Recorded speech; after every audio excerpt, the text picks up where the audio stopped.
Ladies and gentlemen, boys and girls, and everybody in between, welcome to another episode of the Chaps Chat Cats. We are a part of the Hoops Crew Media Network. My name is Jake, and I'm joined in the virtual studio by the one and only Sambo. How are ya? I'm good. I imagine I'm probably not the only one and the one and only Sambo. I reckon there's probably at least, I don't know, maybe two or three out there. Yeah, at least I'd say. I'm good. I've got the old sea legs from being up the the scissor lift, painting a wall all day, and the ground doesn't feel quite as sturdy as it once did. But I'm good. How are you? Why not? We'll give it a quick a free plug. If you're in and around Northeast Victoria over this weekend, make sure you shuffle on down and check out the Benalla Street Art Festival. Sambo is painting with our old man, Tim.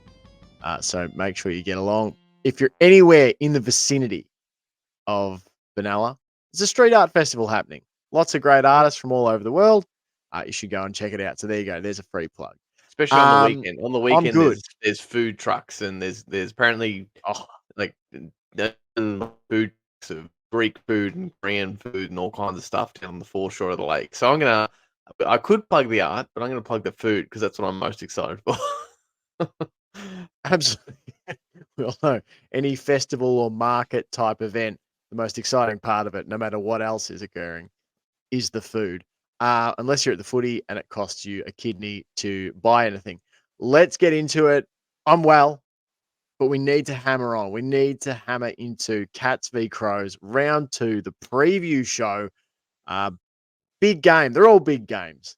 Once we get out of the match sims and the previews and all that sort of stuff. So we want to get straight into it. We've got team selections already happening. So let's get into it without any further mucking around. The Cats hit the road to take on the Crows, going over to Adelaide Oval. Just, I guess, general temperature check for you, Sambo, on where you're at with this game, with this opponent. Don't know if you saw them play last week, or was it last week they played? Yes, they did. They played Gold Coast and lost in a close one in the end after the Suns stormed back. The Suns had the early lead and the Crows stormed back, but still fell short. What are your sort of vibes going into this game over in South Australia? I mean, that we'll win. My general vibe is always that we'll win. I'm optimistic, pretty hopeful here. I saw bits and pieces of the Crows. I actually think the most of it that I saw was towards the end, so it was when they had come back a little bit. Presumably, it's when they looked their best, and yeah, they looked dangerous. They didn't have Walker last weekend. I don't believe. I think is he in this weekend or is he not? Do we know officially? I'll see if I can find that out about Tex Walker. Let me have a look for you while you chat. Yeah, well, look. Yeah, I think they're one of those teams that I think they're just threatening. They're threatening. Like they're kind of this team. For my opinion, they're not necessarily in the top echelon of teams, but I think they can topple any of those teams that I would probably rate above. I think they're just a real pain in the ass kind of team that could trip your club up at any moment. But that said, I think if the Cats can play the style of game they played and play it a little more efficiently, I think we're in with a chance against most clubs. So yeah, I'm feeling pretty good about it, honestly. Like I think we've demonstrated a really good sort of launching off point for our season. Again, I wasn't there for the recap for the last game, which I'm still bitter about. But like I don't know. I haven't listened yet either. I don't know where you guys landed, but I in general was pretty positive about the way the Cats performed, especially after having watched the replay from the broadcast, watching the game a second time from the broadcast angle. I thought it really there was some weird mistakes from both sides, but I thought a lot of it was just that final last execution, whether that was that last kick into the 50 or whether it was the last shot on goal, they were often weighted a little more dicey than we would typically like. And a lot of that could be things we need to work on. A lot of it could also have been just young players opening round, Joel Selwood stand, a lot of pressure on cause those kinds of mistakes. So I personally am of the opinion that even though we weren't necessarily at our best, if we play the way we played, we convert better, convert a fair bit better, and deliver into the 50 a little bit better. I think we can do enough take down to take down clubs. Yeah, I don't want to. I don't know. Is this am I waffling much? Should I should I continue, or have you got more No. specifics? No. I like that. I think we're having some internet issues. That might be why I'm pausing. But that's all right. It's a street art festival. There's lots of people using the internet. Small country town. Yes. So I think I agree with you on basically all points. I thought that the Cats were pretty dominant against the Saints for most of that game last week, and just probably were either prevented from putting the finishing touches on things up forward by the way the Saints set up, or Mhm. just failed to execute how they might have liked. I'd say it's a little bit of each, really. To be honest, Tex Walker is I back mate. in for the Crows. Well, I kind of think that's good. I want to take everyone at full strength. Um, but yeah, I would say that the kicks on goal are obviously more at it, and the delivery inside 50 is probably a little bit of both because obviously there could have been some kicks that weren't ideal, but also the Saints really did sort of suck the life out of that end of the ground with the way they structured up. But I also was listening to I've forgotten his name now. The guy from bloody Championship Data or Champion Data or whatever it is. Is Hoyne? Is that the one? Is that Oh, yeah, which you've quoted this guy before on the pod. I should have learnt I the name have. by. I didn't do it too much last year, but I float in and out of the general media coverage. But what I actually do is line them all up. I watch all of them. I watch the Buck stops here. I watch the all the Kane Corn stuff, all the David King stuff. I just go into their timestamps and I only listen to the 30 seconds they talk about Geelong each show, and then I get out of there. Just to temperature check where everyone's at. And I remember saying to you lads as we left the game on the weekend and we crossing the road, heading to the to our lift, that those frustrating out the back goals are kind of they've been a bit of a hallmark since about 2001.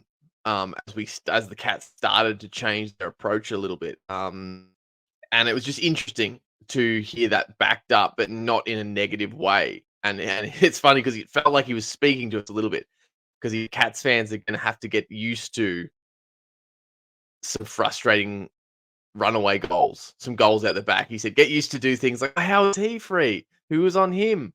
Especially across the next few weeks, as there's maybe more than intended as things sort of gel. He was basically just echoing exactly what I was saying, and you were saying when we were discussing with John, that the Cats are kind of defending aggressively, not only attacking aggressively, but we're defending aggressively. We're coming off our players. We're kind of going with the Tom Stewart model to intercept the ball or intercept the first player rather than just wait for that marking contest to try and lock out players. We're going to the ball, to the player very aggressively, and we're pushing really far up the ground.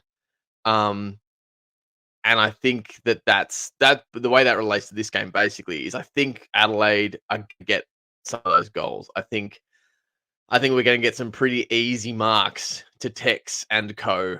And in the moment, it will be really frustrating where we're like, who was on him? Where's De Koning? Who was? And I think as long as we can keep our forward line potent and we can tune that delivery to them a little bit, I think it's all acceptable losses, and it's actually part of the plan. As frustrating as it will feel in the moment, I think our game plan is to outmuscle and outscore, to accept a few cheap goals here and there, but for the most part, try and lock it up there and just pile on the scoreboard with that ridiculously dominant forward that we have, like the talent we have up there.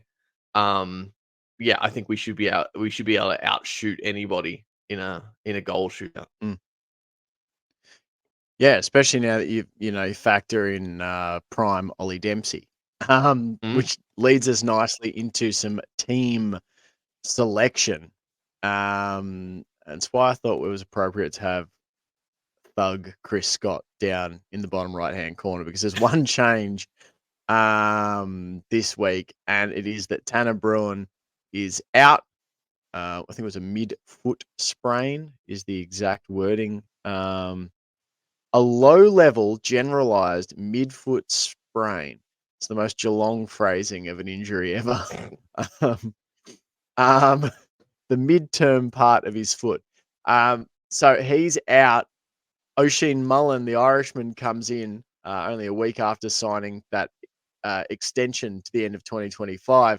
The reason Thug Chris Scott's there is because he was basically, he was quoted as saying, "I'm very confident he'll play, and if he gets on the plane, that he'll play." And I think there's pictures of Bruno at the Adelaide airport and all this sort of stuff. It's great. It's round two, and we're already getting Chris yeah. Scott sending people into a melt on Twitter with a bit of, yeah, playful team selection tomfoolery. So the lineup looks like this, Sambo. The Chris backs: Tom Foolery. Stewart, Sam De Koning, Chris Foolery. That's right. Great Scott Foolery. Tom Stewart, Sam De Koning, Jake Colajasny are your backs. Zach Tui, Jack Henry, and Mitch Duncan, your halfbacks. The centre line: Mark Blixarves, Patrick Dangerfield, and Max Holmes. Half forwards: Brad Close, Tyson Stengel, Tom Hawkins. Your forwards are Jeremy Cameron, Brian Myers, and Oliver Henry. The followers: Reece Stanley, Jai Clark, Tom Atkins. And on the interchange: Zach Guthrie, Oisin Mullen, Mark O'Connor, Oliver Dempsey, and Sean Manor in as the interchange. On the interchange, the emergencies will be picked from Mitch Nevitt, Shannon Neal, and Brandon Parfitt. What do you think? Anything stand out to you about that lineup? Do you just want to go straight to talking about Tanner Bruin? Yeah, I mean, I'm assuming, um, like Mana is starting as the sub. I'm assuming. Is that correct? Well, I guess Am I correct in someone thinking? on that interchange bench will. Yeah, Yeah, yeah. you would Mm, assume that it So is him, so unless they start Mullen as presumably, the sub. I was gonna say presumably Mullen could be the sub. If Mana, yeah, it would be interesting, wouldn't it? It would be. I mean, it obviously changes from opponent to opponent, but it would be interesting to have Sean Manor as the sub and then bring Oisin Mullen in ahead of him and keep. You would kind of think my logic would say that that would push Manor into the side and then Mullen would go onto the on as the sub, but um, it's not all. They know a lot more about their team and the team they're playing than I do, so it depends. But yeah, I've got no real no glaring worries about this. I think Tanner Bruhn was really good, but I don't think he was so good that I'm in a state of panic about missing him.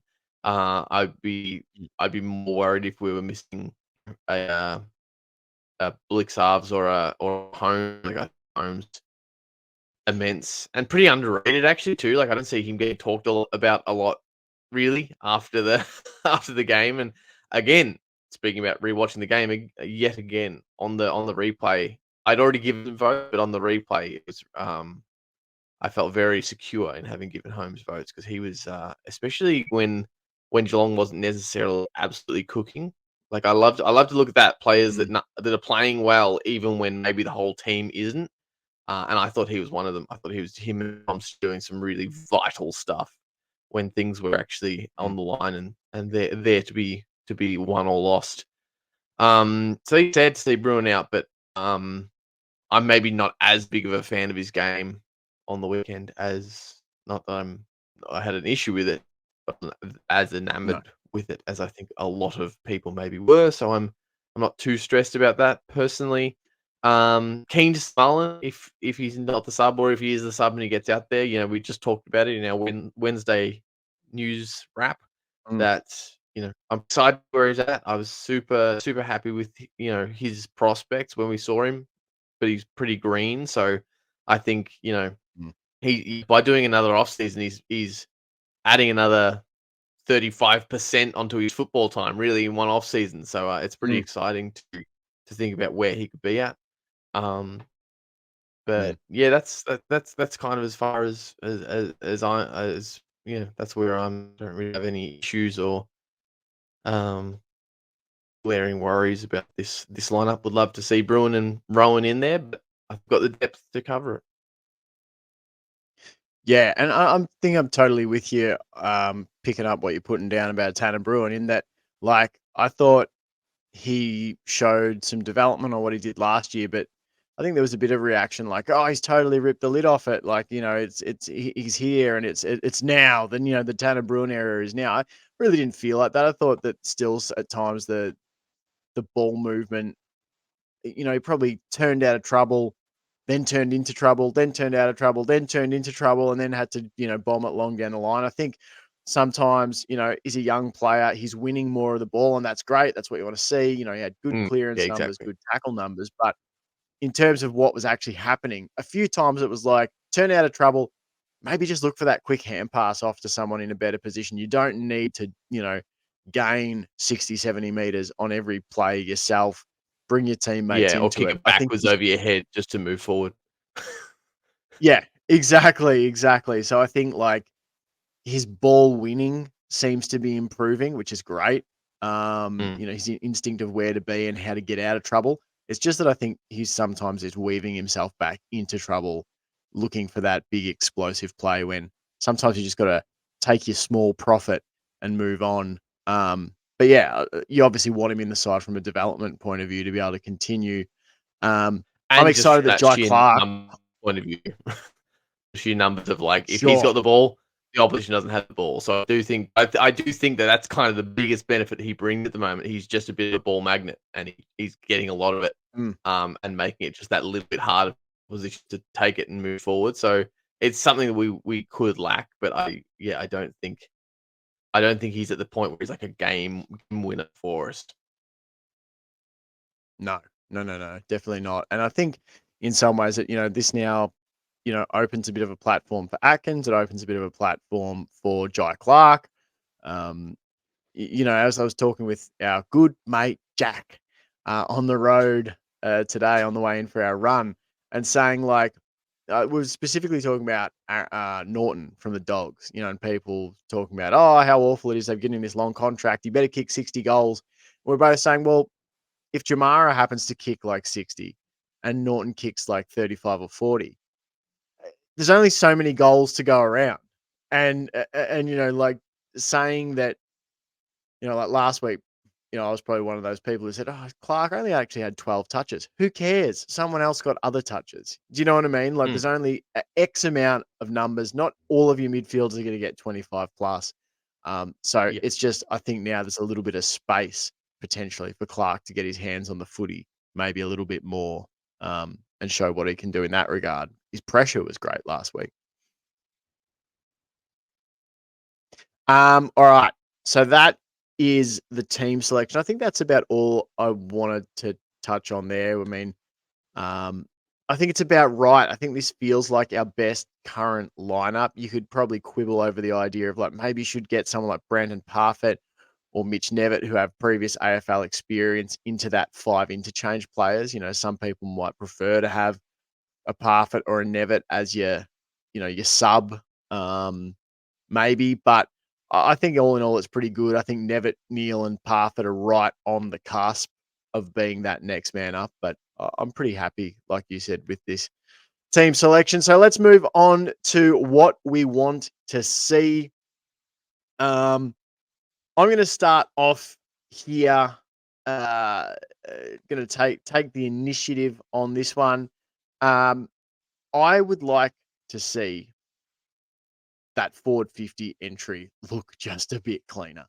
Um, I felt like, I don't know, at times we're still working out maybe, like I said, it's either how we were approaching it or how to break down what the Saints were doing. But there was a few times where I thought we're plonking it long onto the head of Hawkins and Henry, and they're both trying to fight for it, in that forward 50, and it's just an easy ball for the defenders to punch down or to outmark them on.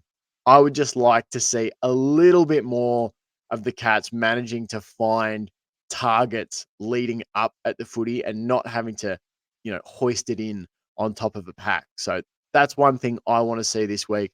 Cleaner, more efficient use of the ball going inside 50, resulting in more set shots. We saw a bit of it. Obviously, Ollie Dempsey had a couple of great setup moments where he hit, a player or squared a ball up. So just a bit more of that, please. I think it was Jezza Cameron that hit Dempsey for the opening goal of the game on the lead, maybe. Yeah. Either him or Ollie Henry. I can't remember who hit the pass. But what about you? What's one thing you want to see? Yeah, and that's another one. Just briefly on Jezza Cameron, that's another one. I was like, I didn't appreciate how bloody good he was. Either like the big, just again, just how much he just roamed the ground and just did, intercept marks and tackles, and he didn't get votes. Probably should have. But I don't know who to kick out. So it was and this is gives me real appreciation for where we were at, was how, when it came to doing votes, how tough it was. It was such an even spread. I love that. I don't want to have one guy that's ripping the lid off and the media's all about him and he's getting all the attention. If you're gonna have a whole team that's just doing really well all game, every game, that's a sweet spot for me. Something I'd like to see is, and this isn't necessarily something we didn't do on the weekend. I think we did do it in patches, but I'd like to see it more consistent. This kind of feeds into what we're talking about the counterattack and the dirty goals at the back, which we will see. But I would like to see that stagnant, desperate movement in the back, in Adelaide's defense. If we have a crack and they outmark us, or we kick it behind and they get the reset from the goal square, I want to see them lost for options. I really want to see that pressure up in our forward line. And I want to see our structure really, really working. I think the pressure in the forward line was a little wanting on the weekend. I think our structure was perfectly there sometimes and not there other times. I'd really like to see that off ball structure, just kind of cutting him out, filling up spaces, not necessarily sitting on a man, but trying to sit in a space and try and sucker them into kicking it to the player that you want them to kick it to, and then being able to get in there and mess it up and make it really stressful for them. Like I said, we're going to get runaway goals, but the best way to limit those is just not let the ball bounce out. As soon as you get the ball to the center square, they're really in for a shot. So if we can lock it down and keep it up there, I think it's going to go a long way. And I just love to see it. I love to see teams frustrated when they're trying to move it out of their back. And we've got so many options to chop out their kicks. Stewart, Guthrie, De Koning, Blixarve, Stanley. Take your pick. Jezza Cameron. Yeah. I thought you saw a bit of that in the fourth quarter when Geelong really got on top at the start of the fourth. I thought that's what was happening. Johnny and I discussed it a bit, that it felt like our pressure inside forward 50 lifted, and suddenly the Saints were having to kick long down the line, and we were just reloading and reloading and reloading. So, I'm with you. That'd be a nice thing to see over at Adelaide Oval this Friday night. All right, that is it for the public part of the show. We're going to now duck over to the Patreon part of the show to do our weekly Patreon match predictions. If you'd like to listen or watch this part of the show, then go on over to the Hoops Crew Patreon and sign up for your 7-day free trial. If you like that, then sign up for the Early Goal Kickers Club, $6 Aussie a month. You get access to extended shows, early access content like episodes of Behind the Play by the one and only Paul James. Also, subscriber exclusive VFL coverage starts this weekend. I've just released my season preview episode for both the VFL men's and women's teams. Those ones are free on Spotify, on YouTube, etc., wherever you get your podcasts. So if you want to check out what that's all about, you can do so there. And then throughout the season, only the Patreon subscribers will have access. It obviously charts the results of the team, but also looks at the development of those next-gen stars for the Cats AFL team. All right, that's it. Thanks very much for listening. Thanks for watching. Hit that subscribe. Do it. Until next time, go Cats. Go Cats.